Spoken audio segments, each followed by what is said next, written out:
श्री शिवाय नमस्तुभ्यम। हर हर महादेव। जय श्री राधे, जय श्री कृष्णा। भगवान श्री हरि विष्णु, राधे रानी और श्री कृष्ण की कृपा आप पर, आपके परिवार पर सदा बनी रहे, यही कामना करती हूँ। और आज की वीडियो में हम सुनेंगे कार्तिक महात्म्य का 8वां अध्याय। श्री गणेशाय नमः। श्री नारद जी बोले कि हे राजन, अब मैं कार्तिक के व्रत की उद्यापन विधि सम्य प्रकार से वर्णित करता हूँ, उसे ध्यान देकर सुनिए। व्रती को चाहिए कि कार्तिक मास में शुक्ल पक्ष की चतुर्दशी को व्रत के संपूर्ण फल प्राप्त करने के लिए श्री विष्णु भगवान की प्रसन्नता के लिए उद्यापन अवश्य करे। तुलसी जी के ऊपर सुंदर 4 दरवाजे बनाए, वंदनवार तथा फूलों से सुसज्जित करे। चंवर से सुशोभित वह मंडप बनाए। चारों द्वारों पर मिट्टी के बने हुए पुण्यशील, सुशील, जय और विजय नामक 4 द्वारपालों को पृथक पृथक अलग अलग बैठाएं। तुलसी की जड़ में 4 रंगों से सुशोभित उत्तम सर्वतोभद्र का चक्र बनाए। उसके ऊपर पंचरत्न नारियल रखे और शुद्ध वस्त्र से कलश को आच्छादित करे। उस कलश के ऊपर शंख, चक्र, गदा, पद्म और पीतांबरधारी लक्ष्मी युक्त श्री भगवान विष्णु का पूजन करे। कार्तिक मास का व्रती इंद्र आदि लोकपालों का पूजन मंडप में करे। द्वादशी को विष्णु भगवान जागे थे। त्रयोदशी को देवताओं ने विष्णु भगवान का दर्शन किया था।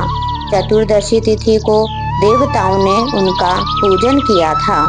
इसीलिए भगवान की उद्यापन पूजा चतुर्दशी तिथि को शांत मन से करनी चाहिए।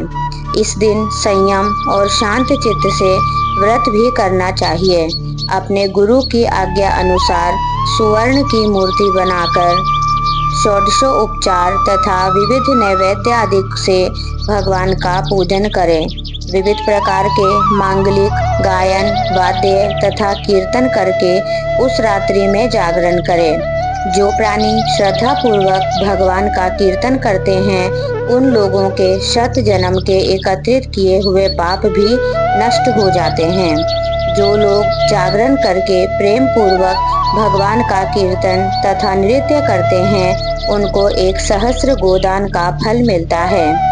जो प्राणी भगवान के सम्मुख नृत्य गान पूर्वक कौतुक करते हैं, उनके अनेक जन्म अर्जित किए हुए पाप तुरंत नष्ट हो जाते हैं। जो प्राणी विष्णु भगवान के सन्मुख नृत्य, गीत आदि कौतुक करते हैं, जागरण करते हैं, उनके चरित्रों का पाठ करके विष्णु भगवान को प्रसन्न करते हैं, व्यर्थ की बातों का त्याग करके मुख से बांसुरी आदि बजाते हैं, इन भक्ति भावनाओं से युक्त जो मनुष्य रात्रि भर जागरण करते हैं, उन्हें करोड़ों तीर्थों के करने के समान पुण्य प्राप्त होता है। तदंतर पूर्णमासी को स्त्री सहित श्रेष्ठ 30 ब्राह्मणों को या केवल एक ही श्रेष्ठ ब्राह्मण को सपत्नी समेत सामर्थ्य अनुसार पायसान्न भोजन कराएं, क्योंकि इसी दिन विष्णु भगवान ने भक्तों को वरदान दिया था और मत्स्य रूप धारण किया था। अतः इस तिथि को दान, हवन, जप आदि जो कुछ भी विष्णु भगवान के निमित्त होता है, वह अक्षय फल को देने वाला होता है। इस कारण व्रती 1 या 30 ब्राह्मण को पायसान भोजन कराए, तब देवताओं के देवता विष्णु भगवान को तथा और देवताओं को अलग अलग प्रसन्न करने के लिए अतो देवा, इन दोनों वैदिक मंत्रों से तिल और पायसान का हवन करें। उन ब्राह्मणों को अपनी सामर्थ्य के अनुसार दक्षिणा दे, प्रणाम करे, पुनः विष्णु भगवान की पूजा करे। अन्य देवताओं का, तुलसी का तथा कपिला गौ का पूजन कार्तिक व्रती सावधानी से करें।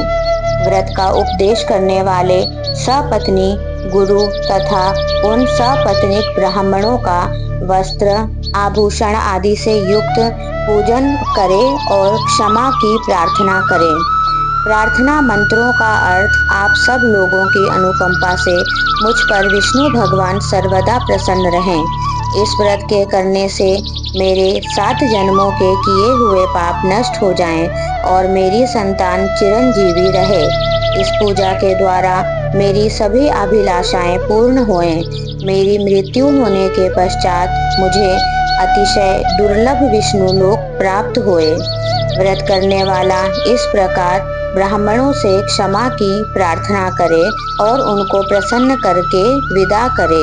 पूजा की उन संपूर्ण वस्तुओं को गौदान के साथ गुरु को दें। इसके पश्चात बंधुओं और मित्रों के साथ स्वयं भी भोजन करें। कार्तिक अथवा माघ मास के उद्यापन में उद्यापन के नियम इसी प्रकार कहे गए हैं। इस प्रकार जो प्राणी विधि विधान सहित कार्तिक मास का व्रत और उद्यापन करता है वह पाप रहित होकर मनोभिलाषित कामनाओं को प्राप्त करता है। अंत में विष्णु लोक में निवास करता है। तीर्थों, दानों तथा सब व्रतों के करने से जो फल प्राप्त होता है उनसे करोड़ गुना अधिक पुण्य फल विधि पूर्वक कार्तिक मास का व्रत करने से मिलता है। वे प्राणी धन्य हैं, वे पूजनीय हैं और उन्हीं का इस संसार में जन्म लेना सफल है जो विष्णु भगवान की भक्ति में तल्लीन होते हुए कार्तिक मास का व्रत करते हैं। कार्तिक मास का व्रत करने वाले के पुण्य भय से उसके समस्त पाप कांपते जाते हैं और इधर उधर भागते फिरते हैं और कहते हैं कि अब हम कहाँ जाएं। इस कार्तिक मास के व्रत के विधान को जो भक्ति पूर्वक सुनता है वैष्णवों के सम्मुख सुनाता है। ये दोनों इस व्रत के द्वारा इस व्रत से प्राप्त होने वाले पाप नाशक सभी फलों को प्राप्त करते हैं। बोलिए श्री हरि विष्णु भगवान की जय। इष्ट श्री अष्टम अध्याय संपूर्णम। अगर आपको ये वीडियो अच्छी लगी है तो लाइक कीजिए, चैनल पर नए हैं तो सब्सक्राइब कीजिए और आप अपना सपोर्ट और अपना प्यार दीजिए। धन्यवाद।